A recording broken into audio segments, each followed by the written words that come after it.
Hey guys, it's Cheryl here today around the house with Cheryl. Welcome if you're new, I appreciate it. Today I'm going to be making a witch wreath hat. I picked up this, I guess it's like a witch hat frame from the Dollar Tree. You really only need a few items for this project.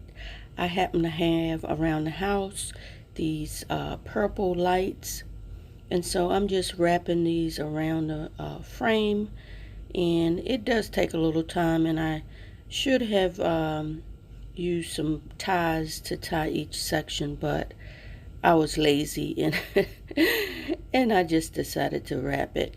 So we're going to get this around here, and it turned out really pretty. I, I do have another one. I may make another one if I can find another set of purple lights. This is probably about a 50 set, so you could do this with 100, and then it would be really pretty. Or you can do it with I think they got as small as 10, so if you just wanted a few lights. So I'm trying to slide it down, and as you can see, I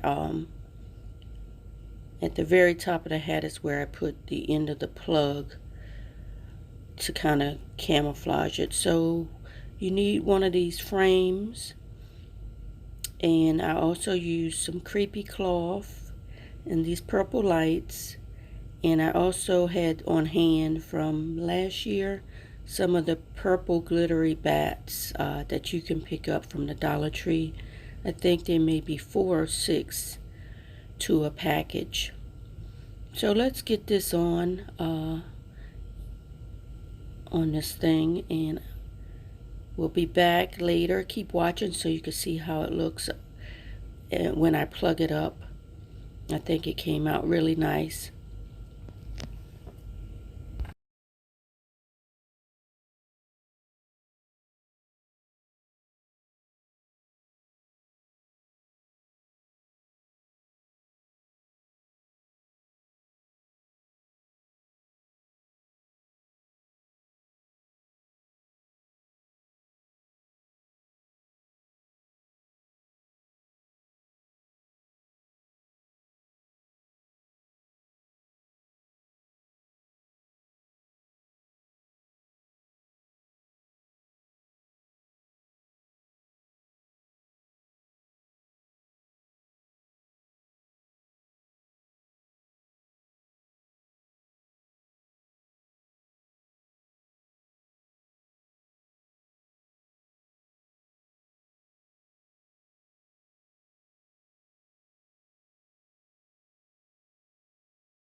Okay, here I'm putting on the creepy cloth, and it's not that hard. I just because it is creepy cloth, it's easy to apply because it gets hung up on the lights, so that helps it stay on. You don't have to put anything special on the frame with this creepy cloth because it just sticks automatically.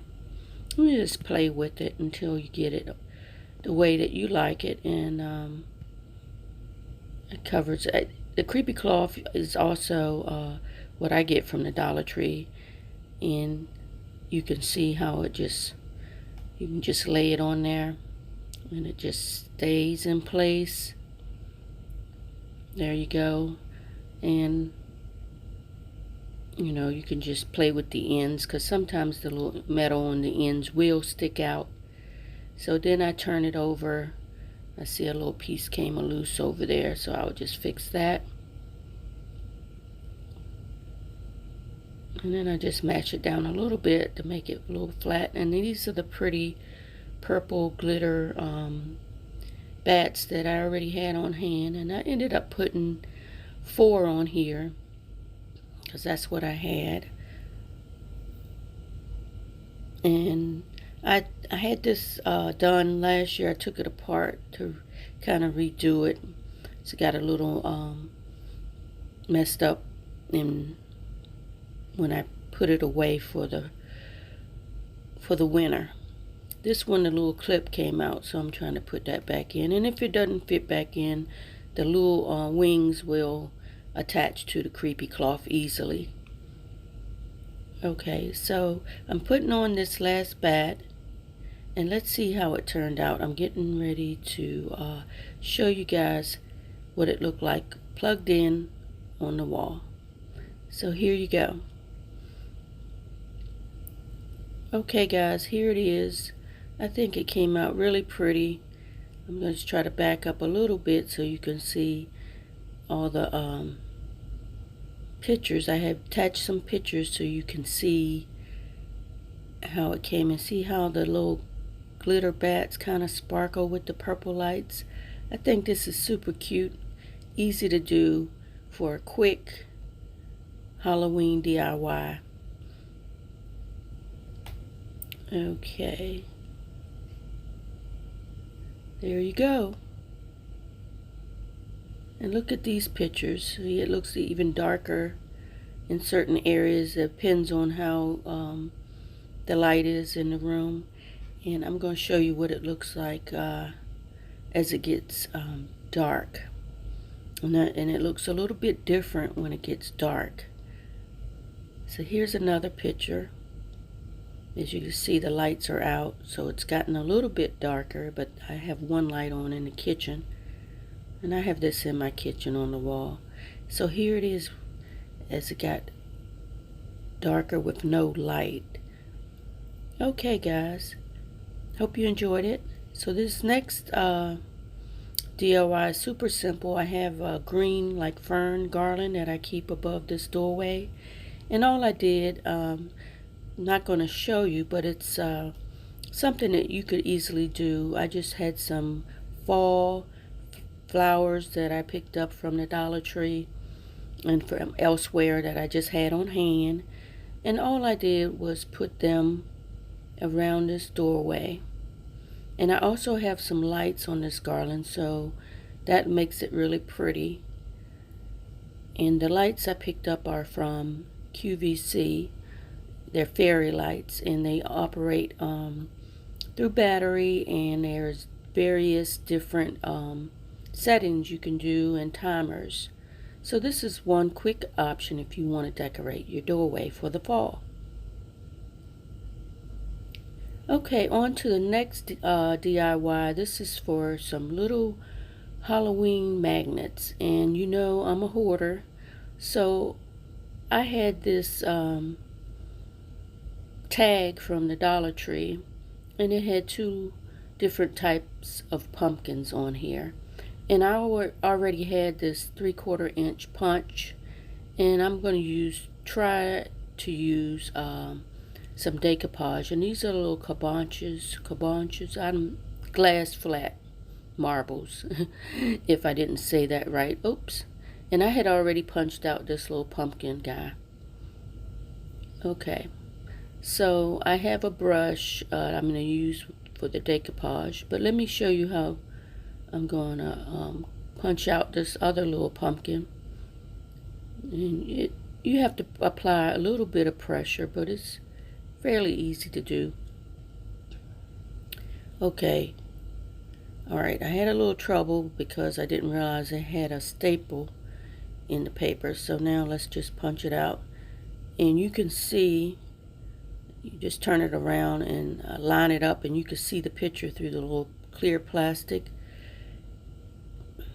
And you just punch it after you get it lined up, and there you go. And you can see it comes out perfect. And then you just slide this little plastic piece out, and it comes right out. And I picked this up from Hobby Lobby. So there's the two pumpkins.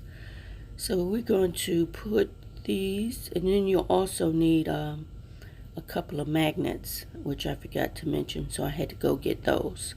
And yeah, how you going to do magnets without magnets, right? So I did this, put this decoupage on here, and decoupage will clear dry, but I decided this did not work for me. I don't know what I was thinking. I made these before, but I don't know why I thought that decoupage would work. So I have 2 magnets here, and they fit perfect. I started putting this on, and like I said, I realized that this would take forever to dry for me to show you guys. But you can do this option if you want to use decoupage. You just have to set it there and let it dry, and then come back and see if it dries clear. It's supposed to dry clear, but I didn't have the patience to do that. So what I ended up doing is, after I realized this was not going to work, I went back and heated up my glue gun. So while I was waiting for that to do, I wanted to show you this tool. I have one that's a gift card, a gift tag, so I'm going to show you guys that I'm going to be making some gift cards. So, it's an easy punch. Now, once it gets dull, I don't know how you would sharpen it. That part hasn't happened to me yet, because I don't use this that often. I did make a bunch of magnets at one time. Okay. And these are just some eyes, like I had mentioned earlier on another video I did on my faux cake. If you want to check that out, I'll link it below. And I'll also link my Halloween playlist, so if you want to see all the different crafts I did, you are welcome to watch that. See how easy it just punches out, and there you go. The possibilities are endless with this. As far as magnets, you can do photographs, put your kids' picture up there. It's really neat. I've done that before, and they've still held up. So while we're waiting for my glue gun to warm up, I wanted to show you another DIY I did. This is a Halloween card I picked up from the Dollar Tree. It looked vintage, so I decoupaged it onto this canvas that you can also pick up from the Dollar Tree. I'm going to finish the back, just to finish it up, to make it look like a finished item. Okay, so let me show you how you can display this. You could also glue some twine on the back if you wanted to hang it on the wall, but I like to use it as just to put it on this little plate stand and display it that way. And I think this is a really cute card. I really loved it when I saw it, and I thought, oh, I can do a craft with that. And another thing I made, I can share that video as well, was this little Nightmare Before Christmas card, and I think that came out really cute. So let's get to finishing these magnets. Okay, so my glue gun warmed up, and so I thought this is the best way to do it. I would not use decoupage unless you just don't have a glue gun. That's an option. But I put a little dab of glue on there, and you got to be careful because the glue is hot and the glass gets hot as well. So I put a dab of glue on there, and this is how they turned out, guys. I think they're super cute. I hope you enjoyed this video, and don't forget to like, comment, subscribe, and I'll see you guys on the next video.